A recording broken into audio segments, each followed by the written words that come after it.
All right, guys, let's talk about body language for a little bit. I'd love to talk about this kind of stuff, and I have some personal experiences that I can talk to you about as well.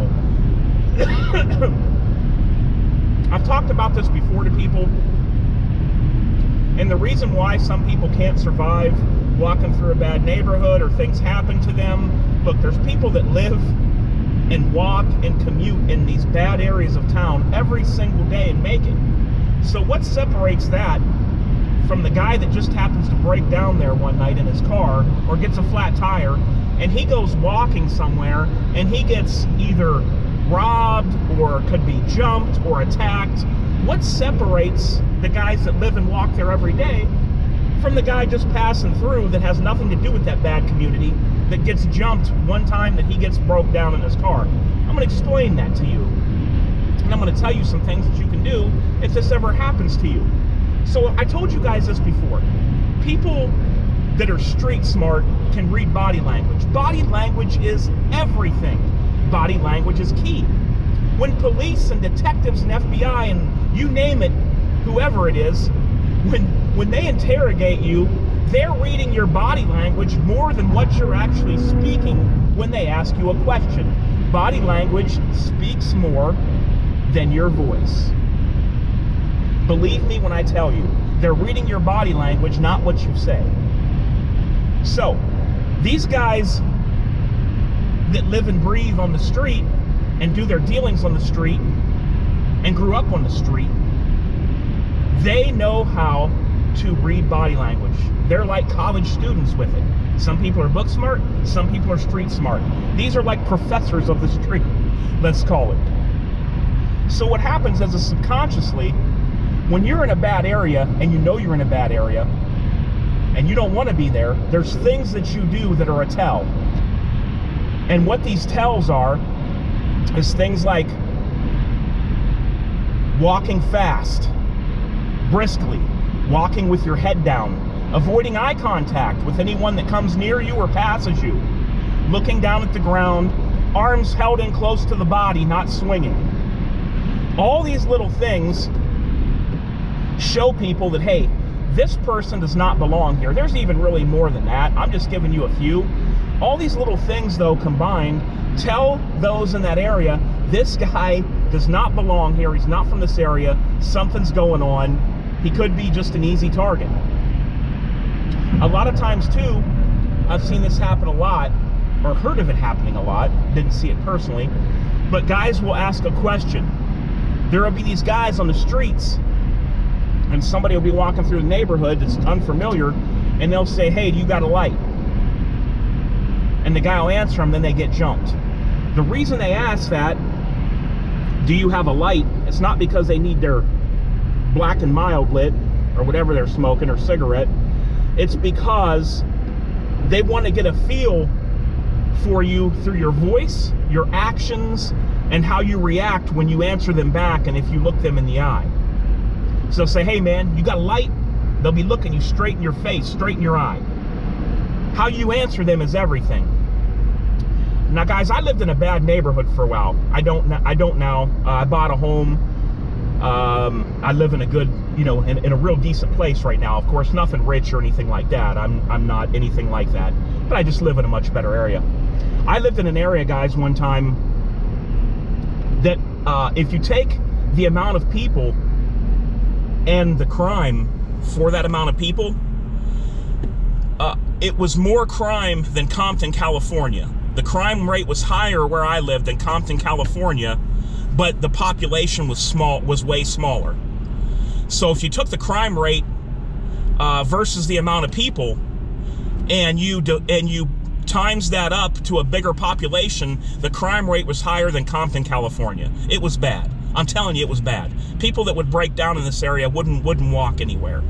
Okay, I had Goro. I'd walk Goro a lot. There's so many stories I could tell you guys from living in this area. Things I've seen, unreal. People living in the trees that were down at the corner. A guy living in a little shed that you would get like at Home Depot. I got some stories about guys I could tell you. I could go on and on with these stories and tell you guys stuff. So anyway, there was one time I was really scared. I'll tell you guys, if anybody tells you they've never been scared, they're a liar. and they're probably the most scared of anybody. So I walked around about not even a block away. Something came up, and I think a friend of mine called me, lived about a block away from where I lived, and I walked over there. I had Jade with me. Nobody was really scared of Jade. Jade's a small dog. I had nothing on me, so this was a rarity. It was a spur-of-the-moment thing. I walked over there really quick, and I had Jade. I didn't have anything on me, not even pepper spray, not a knife, not a gun, nothing. And I'm in this bad neighborhood. It's night, getting late, 11, midnight.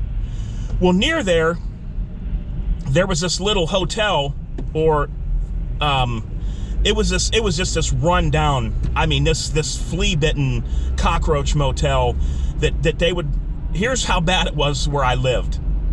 You could see from where I lived a hotel where they would put prisoners that get out of prison and have nowhere to go. Like, family won't take them, family disowns them. There was this little cockroach motel they would put people in if you had nowhere to go, fresh out of prison. Well, people would come here from other states, drug dealers and stuff, and people that deal with drugs, and they would stay in this hotel as well. So I'm coming home with Jade, and I got 4 guys coming toward me, and I can tell right off the bat, these guys are not from around where I'm at. They all had on Los Angeles Kings hat. You remember from back in the day, you know, all the rappers sang about and everything, Los Angeles Kings. They were sporting that old school stuff, Los Angeles Kings. And there were 4 guys coming toward me, and I had Jade. And these guys, the way they were just looking, I thought, this is it. I literally thought they was going to jump me right there. I was in an alley, and I could just tell by their body language and the way they was looking. They were walking, and they would not even move. I had Jade. I pulled her in as close as I could. They didn't even care. The dog was like right up by their ankle. They had no fear of Jade whatsoever. And 2 guys, one on each side, was staring at me on my head the whole way around me, was staring at my head. And I mean, my shoulders were kind of uptight. I looked them right in the eye. I looked these guys right in the eye. You gotta, if you're nervous or scared, you gotta bluff it. I looked and stared at these guys right in the eye, one and then the other, back and forth, left and right, one and then the other. I stared at them right in the eye, chest out, chin up. I stared at them right in the eye. And I'm telling you what, man, when these guys got past me, I was just like a big sigh, like, whoo! I thought it was on. I seriously thought it was on. I'm telling you guys, I got so many stories that I could tell you. It's unbelievable. The things that I've seen in that area. I'll have to do some story times about it. But what you have to do is, if anybody passes you, look them right in the eye. And I say, if anybody asks you something, don't speak. See, when some guys will go to prison and stuff, and they won't talk to other guys. You learn a lot from a guy when you hear his voice, believe it or not. You learn a whole lot from a person when they speak. There's just something about it. When they speak, you learn so much about a person. So, you know, sometimes I've had guys be like, hey man, you got $1? And I'll just take my hand up to my neck and do the like, you know, the cut the neck sign. Like nope. I just look them right in the eye and just do that. And they'll be like, oh, okay, man, thanks anyway, dude. You know, and take off. But you want to look somebody in the eye. When you're walking somewhere that you know you shouldn't be and you're scared, you got to act like you belong there. You got to walk normal. Walk a little loose. Stop being so uptight with your shoulders up in the air, your arms close to your body, your head tilted down, looking at the ground. Don't do any of these things. Look at where you're going. Be a little bit loose and relaxed. Somebody comes by you, look them right in the eye, right in the face as they go by, you know, nod, you know, what's up, whatever. You know, you can say that, whatever you want, but just look them right in the eye as they're coming by you. If they're looking at you in the eye, you look them right back in the eye until that contact breaks. Don't look down at the ground. Don't look at them in the eye, then back down at the ground. You got to look them right in the eye. You know, there's a science to it. Now, this can't always 100% help you. People want to jump you, they're going to jump you. These guys can tell from a mile away that you're somewhere that you should not be. So I'm getting ready to go to the store here, guys. But so if you're somewhere that you shouldn't be, just, you know, act like you belong. Act like you belong. These guys walk these streets day and night, nothing happened. You might break down and go there one day and you'll get jumped. So, you know, just, you know, like I said, guys, body language is everything. If somebody goes to rob you and it doesn't seem like there's a big threat, they're not holding a weapon, just give it to them, man. Just give it to them. It ain't worth it. It ain't worth what you're gonna go through. Just, you know, try to get out of the situation as soon as possible. Try to get away from that. You know, play it by ear, but just, you know, do what you got to do to get out of that situation. I got another story about, I was sitting in my Yukon when I had it in that area, and the windows were tinted, and these two guys were walking down. There was an alley near me, and I had the vehicle running, but I don't think they knew that I was in there. And I hear the one guy say to the other guy, "Hey, let's go get this truck."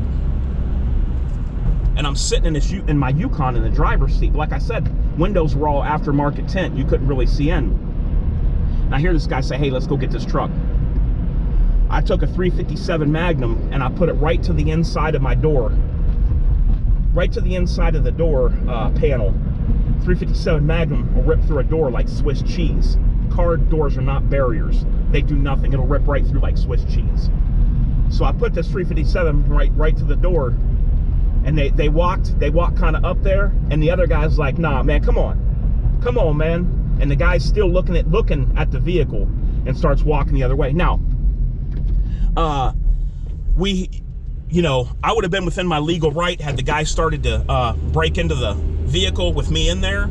Once he got to a certain point, I first would have pounded on the window when he got there. I'd have been like, boom, and hit the window to let him know I'm in there. And if he pursued and still tried to come into where I was at, I would have took that, you know, as a lethal threat, and I would have did whatever I needed to do with the appropriate action. I'm just letting you guys know, man. I got a lot of stories I could tell you guys, and I'll probably go over them. All right, guys. Till next time, this is DOF, and I am out.